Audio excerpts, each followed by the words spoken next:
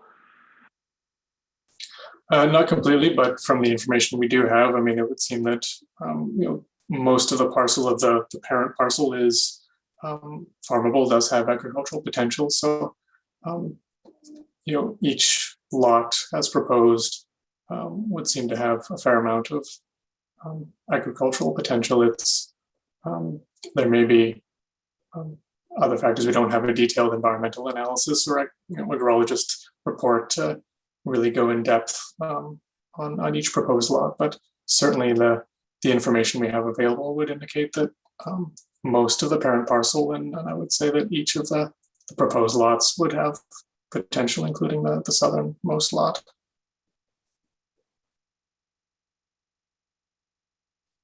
Okay, so I sent an email to council earlier and I copied staff. Said, well, my parents grew up on a farm.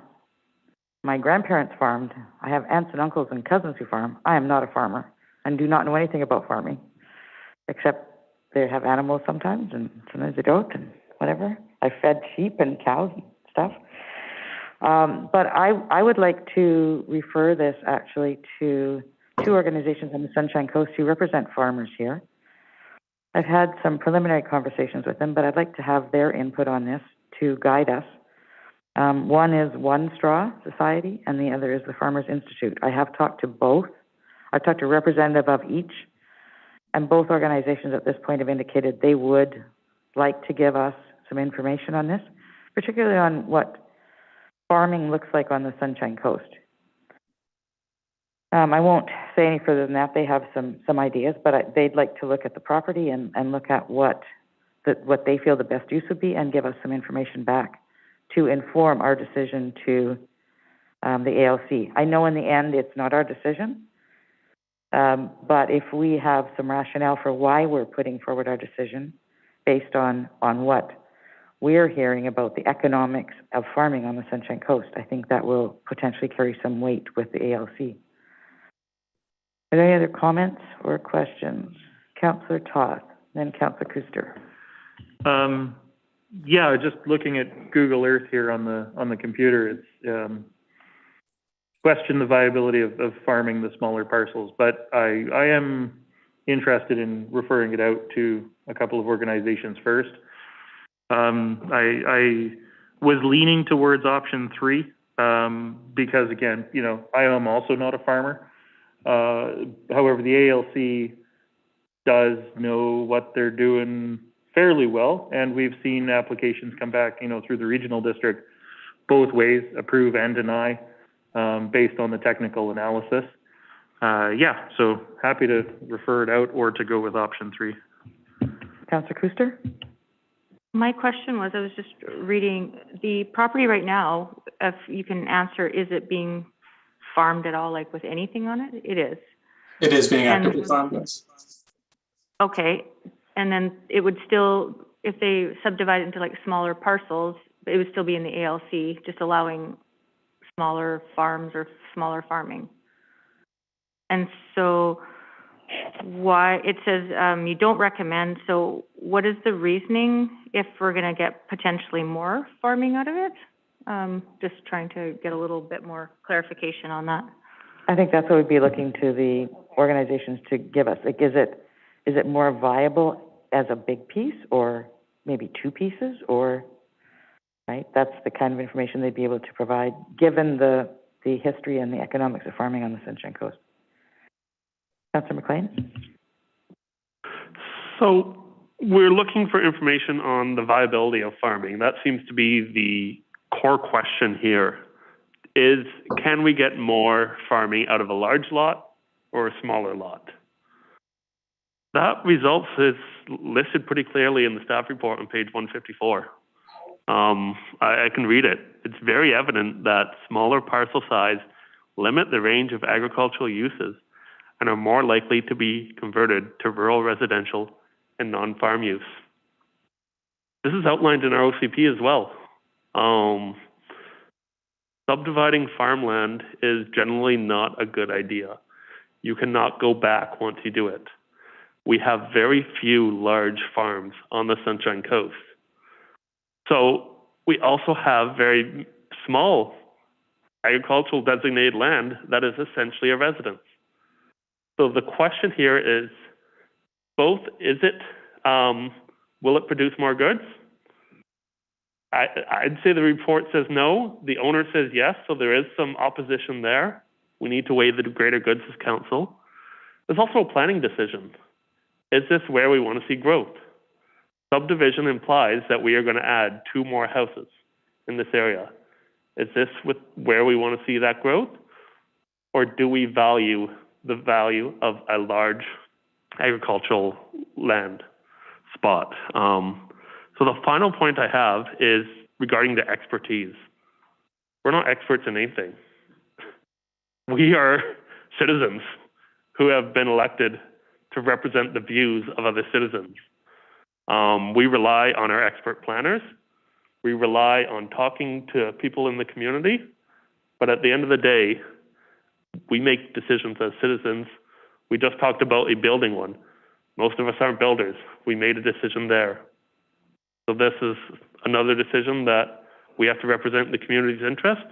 So I'm going to support denial of this application and following our staff's recommendation. Okay, so what I've been told by various people in the farming industry on the Sunshine Coast, which is why I wanted to refer this out because they have more expertise there, is that the majority of the successful farms on the Sunshine Coast are about 5 acres. And because it allows for a couple to come in and establish a farm, they can handle the work because there isn't enough labor here on the Sunshine Coast to farm larger pieces. The current farm is a turf farm plus some animals. So it potentially could be used for growing food, but you're not going to, for a small couple or family or whatever getting into farming, they're not going to go with a 40-acre. It's too big for them for doing that kind of farming. Mr. Hall. Yeah, I just wanted to highlight that one option might be, for any of these properties, there are limitations around leasing property. Leasing beyond 3 years triggers the requirement for subdivision, but then there is an option to consider a leasehold subdivision as a type of subdivision, but it's not a permanent creation of lots. It's still a way to lease land longer than 3 years. I couldn't speak to whether or not the ALC would be supportive of that kind of approach, but there are options in order to provide an ability for people to access land when they're first starting a farm. That's certainly something that is a way to give people access to land through leasing, smaller parcels of land, whereas that they couldn't afford to buy them in the first place. And that's kind of where, again, I'm certainly aware of examples of plenty of small, very productive farms. From a land use perspective, though, there's this sort of continual array of evidence that shows that the smaller lots tend not to be farmed, and once they're created, you can't go back unless somebody decides to consolidate the land, and it's more likely that the cost of those smaller parcels is really no cheaper than a large parcel, and it makes it harder then to scale up a farm operation if somebody's trying to assemble land from several small parcels. And given the current real estate market, the cost of land becomes a massive barrier to farming, and that's where perhaps considering leases as an option would be one way to allow people to access land before they're able to purchase their own. One of the questions that I had was, is there a timeline by when this needs to move forward to the ALC? No, it's really up to us when we make a decision or finish our process. So there's a timeline once the ALC has received the application for them to make their decision, but in terms of our timeline to send it to them, there is some flexibility there. Okay. Any other questions or comments? Councillor Toth. Thank you. Having realized that we were looking at the wrong parcel on the map, it is a fully productive farm. And yeah, Councillor McLean makes very convincing arguments against subdividing down our farmland. So I'm actually going to move recommendation 2, that council deny the ALC subdivision application for 6065 Mason Road. And there's a seconder for that. Any other questions or comments? I'm going to vote against this. I think we have the opportunity to hear the expertise of our farming community. It still will come back to us for a decision. So I would prefer referring it out to them. So at this point, I'll be voting against the recommendation on the floor. Any other questions or comments? Councillor Scott? I don't think it'll hurt to let the farming groups have their say in this. It'll show some inclusiveness, and like you say, it's going to come back to us anyway to decide whether it sways my decision now or not. But I'd say let's give them a chance. Councillor Lamb. Yeah, I'll support the mayor in your ideas about going back to the community. Okay. Any other questions or comments? So on the recommendation on the floor that council deny the Agricultural Land Commission subdivision application 6065 Mason Road, all those in favor? All those opposed? Motion is defeated. So I would like to make a recommendation that council refer the application to One Straw Society and Sunshine Coast Farmers Institute for information and bring that information back to council. Councillor Toth? Just wanting to know if we should specify in the motion what kind of information we're looking for from them about viability of small farms, or? I would just say their information on the applications in front of us. All right. And they can give us whatever information they feel would help inform our decision. I'd like to have that potentially back within a month so that it doesn't carry on forever. I think they'll be amenable to that. Is there a seconder for the recommendation? Does that make sense, Jennifer? Seconded? Just Your Worship, just to clarify, do we want to say for information and their input? Yes. Thank you. Thank you. That addresses Councillor Toth's comment.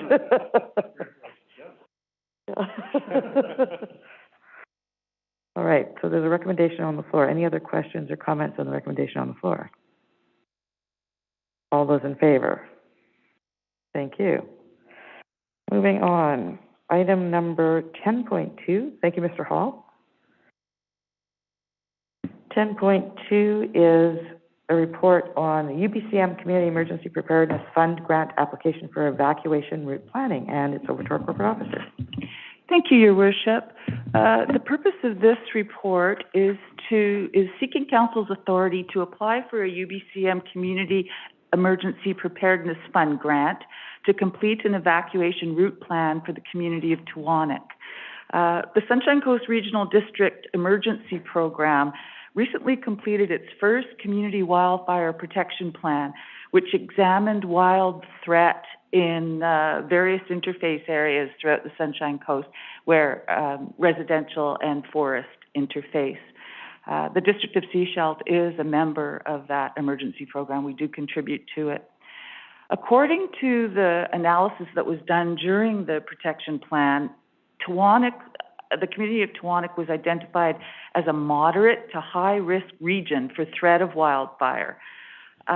So for that reason, the SCRD would like to make application to the UBCM Emergency Preparedness Grant Program to fund the preparation of an evacuation route plan for the Tuwanik community.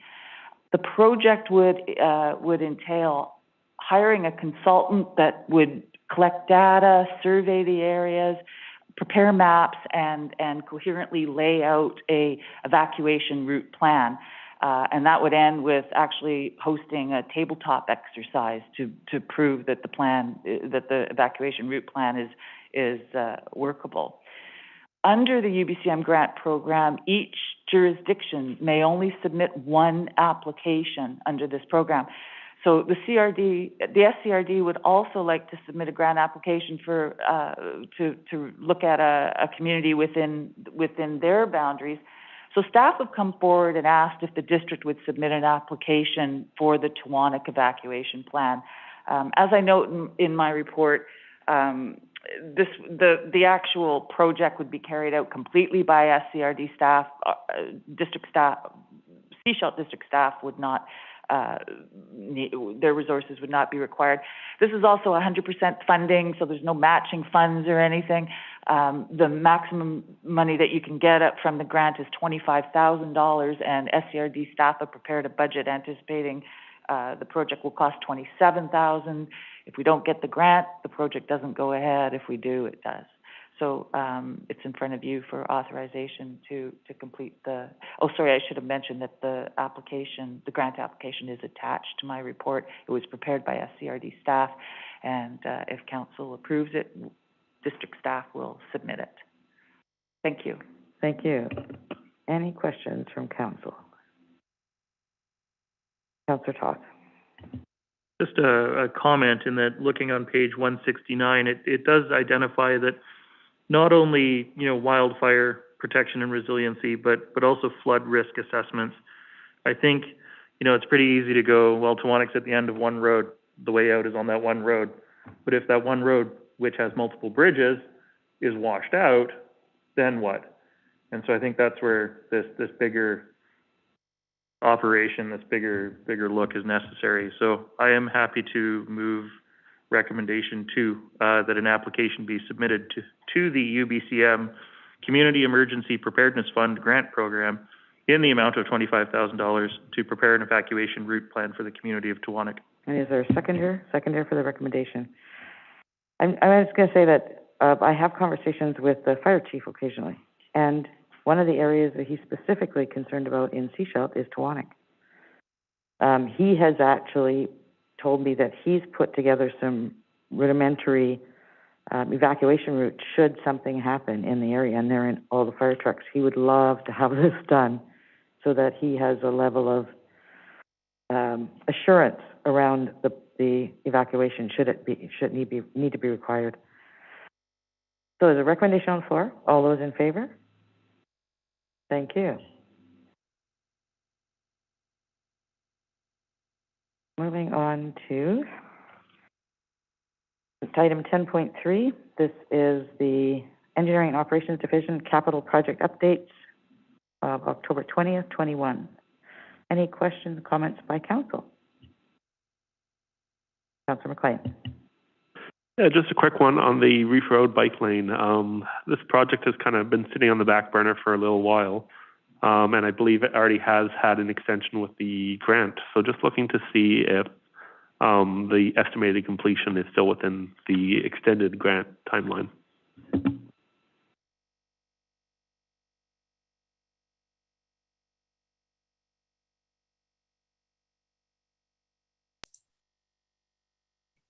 Mr. Allen? Thank you. While I do not know the answer to that question, Director Dillon has just informed me that his Zoom has frozen up and unable to answer. Okay, we wondered what was happening there. Any other questions on the report? Well, other staff may know some of it.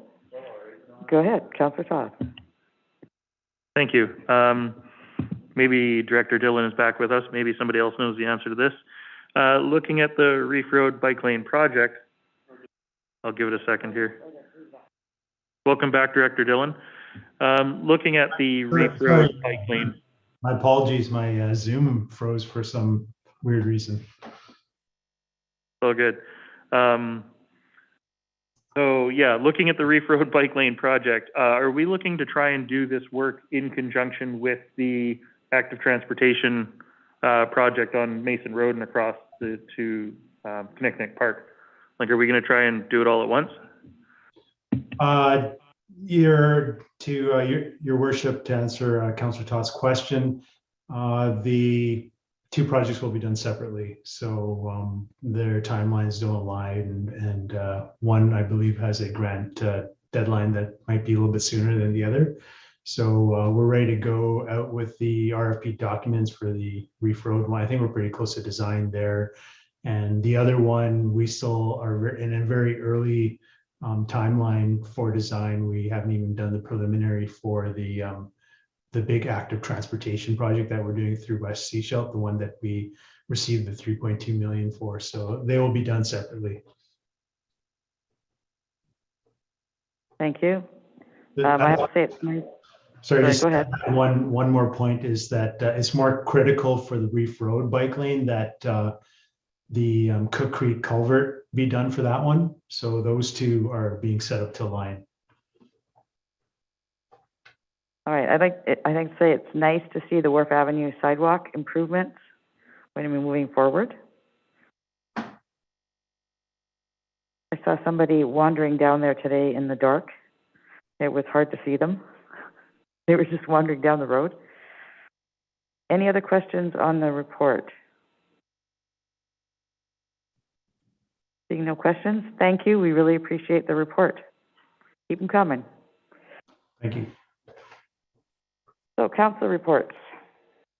Maybe start at the end with Councillor Lamb and then Kuster, and we'll work our way down the table. Councillor Lamb? I have nothing to report tonight. Thank you. Thank you. Councillor Kuster?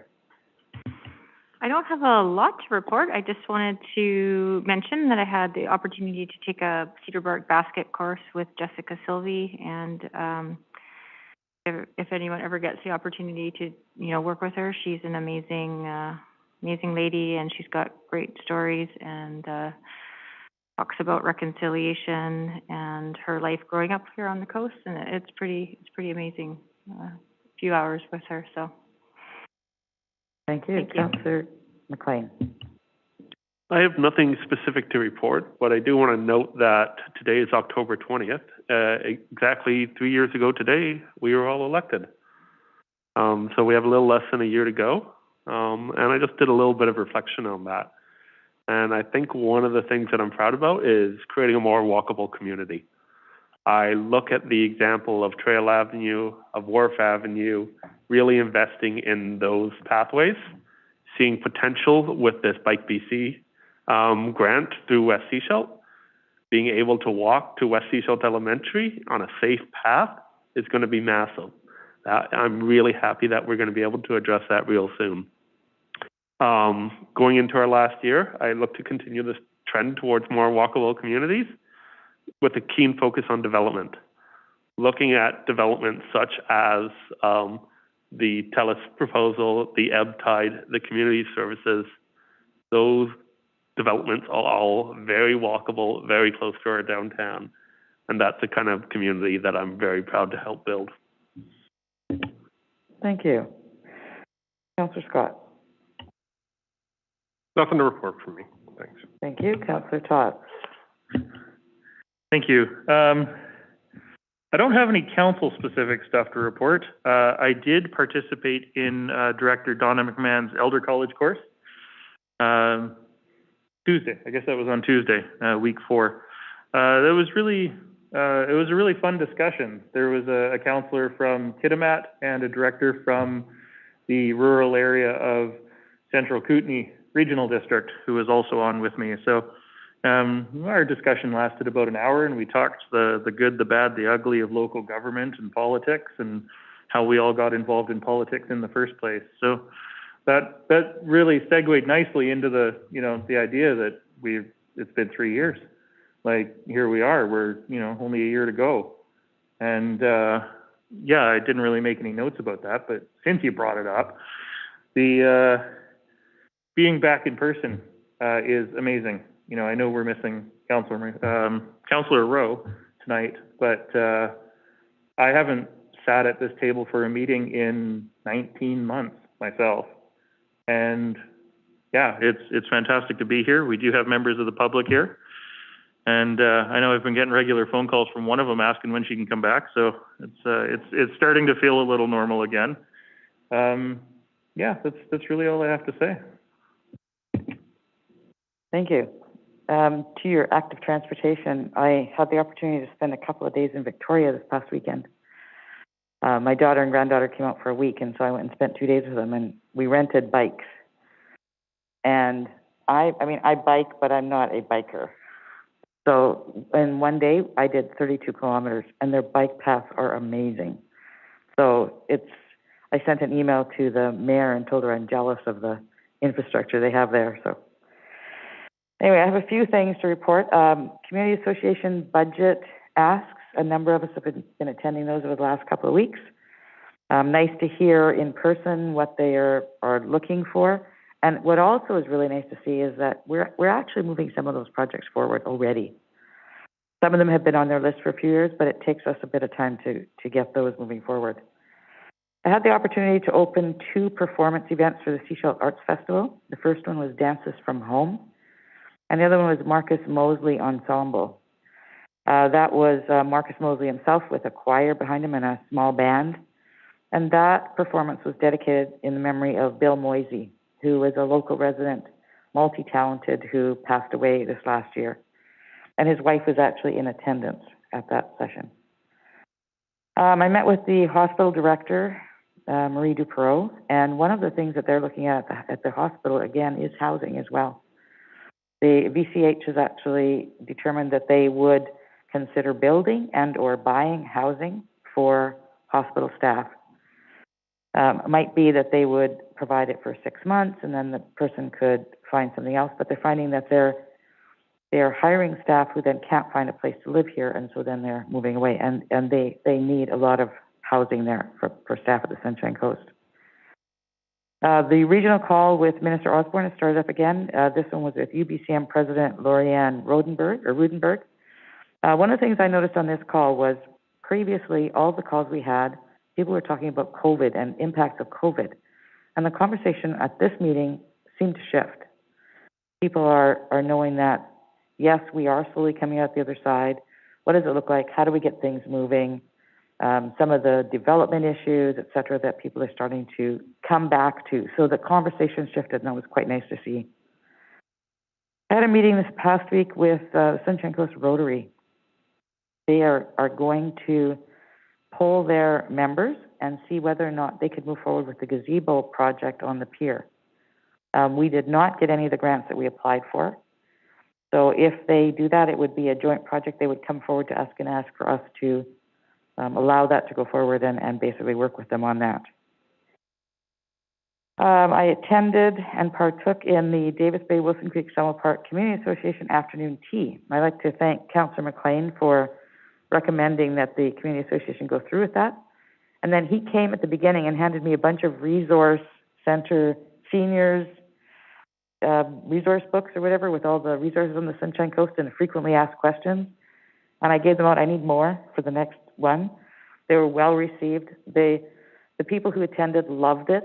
The tables were all done up with the little cups and saucers, and they had the little tray thing in the middle, the 3-layer thing with all kinds of goodies on it. They loved it. Some of these people had never been out since the pandemic started. So this was the first time that they come out. It was full. But they're wanting to get the word out about more. The other ones that are coming up, there are another 3, I believe. There are 4 altogether. So another one before Christmas and then 2 in the new year. And they're hoping that those people who haven't been out take the opportunity to come. It's set up very COVID friendly. They only use every other table in the sitting. So people felt really safe and really had a good time. So it was really nice. I attended the Half Moon Bay Town Hall on Monday night. It was followed by their AGM. Our MP was there, our MLA, and the area director and chair of the regional district, Lori Pratt. Lots of questions, put them on the hot seat. They did really well. This morning I took part in an SFU Public Square lecture. It was on by Zoom. It was Mariana Mazzucato. She's the University College of London, England. She's a professor of Institute for Innovation and Public Purpose.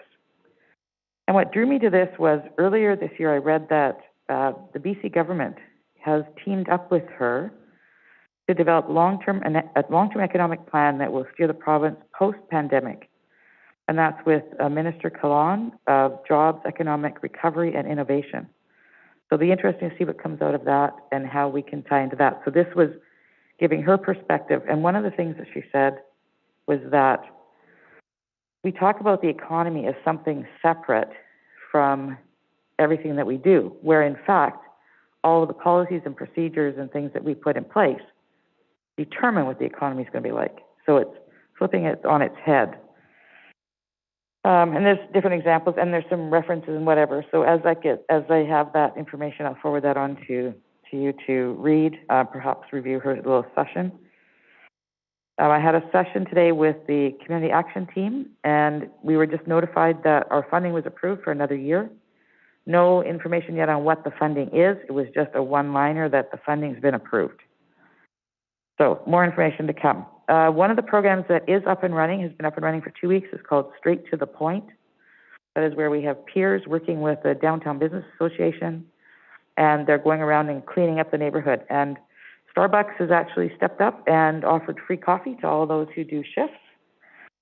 They have put an application into our COVID restart, so we'll see that probably in the next week or so. But they're indicating that the businesses are very welcoming. They're very visible downtown. They're wearing busy vests as they're going around doing what they're doing, but they're saying the response has been really positive from the community, which is good to see. And then this week is Small Business BC Week. On the Sunshine Coast, the Scredo led the program to have businesses be recognized for excellence in their field. And then over this week, what has been happening is Scredo, along with the Chamber and some elected officials if they want, and others, are actually going out to these businesses and presenting them with their awards.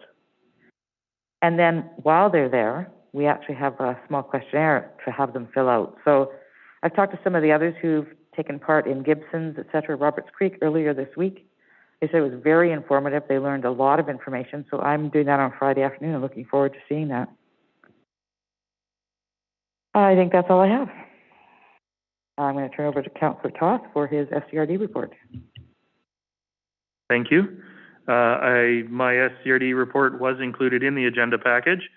The one thing I do want to highlight out of there with the water is that the Squamish Nation has consultation is considered complete with the Squamish Nation, with the province, and no significant issues of concern were raised regarding the Church Road well field, and that's given staff enough surety that they're going to be issuing the bid package imminently while we wait for the actual water license to officially come in the next couple of weeks, hopefully. So that's full steam ahead. The SCRD staff are hoping to start construction in January, and there are financial incentives that are proposed as part of the bid package for constructor who can get the project online before August.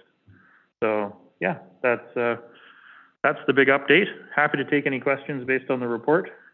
Got a 360-page planning agenda for tomorrow if anybody's interested in coming and checking out that meeting. Any questions for Councillor Toth? All right, seeing no questions, let's move on to council correspondence. So the first letter, we received the correspondence. So the first letter is a letter from the chair of the Seashell Fire Department. And this letter actually came to us just at the beginning of Union of BC Municipality Conference. So we actually spoke to this letter to the ministers in the meetings that we had. And at their request and with permission of the chairman, the letter was forwarded to the Minister of Health because it talks about the fire department and how they are the frontline response body and the impact on them. So it forwarded to the Minister of Health, also forwarded to the Solicitor General and the Minister for Public Safety, Minister Farnworth. Both requested it, both received it, and are taking that forward to look at how to deal with that. There have actually been some changes made to the emergency health services, the emergency response group, and it had to do with the On-call pay that they were receiving. There's been some changes happen to that. I think we should be seeing some impact on our emergency response on the Sunshine Coast. Second is the strategic plan. This is for information from the Affordable Housing Society. And the final piece is a request for a letter of support for Scredo for the Shop Sunshine Coast marketing campaign. They're applying for some grant funding. We would need a recommendation to be able to provide them with a letter of support. Councillor Scott. It sounds great. Let's send them a letter of support. I recommend we send them a letter of support. All right, it's seconded. All right. All those in favor? Thank you. Can I just go back to the first one? Sure. So, years ago, I was BC ambulance attendant in a small community, smaller than this one. Challenges all around as far as working with the fire department and the emergency health side. I'd like to actually hear from some of the representatives on the emergency health side in our community as to the challenges they're seeing on the coast and what we might be able to do to further support this. I think getting both sides of the story is important. They've actually reached out with a letter just recently and said they would love to come and speak with us.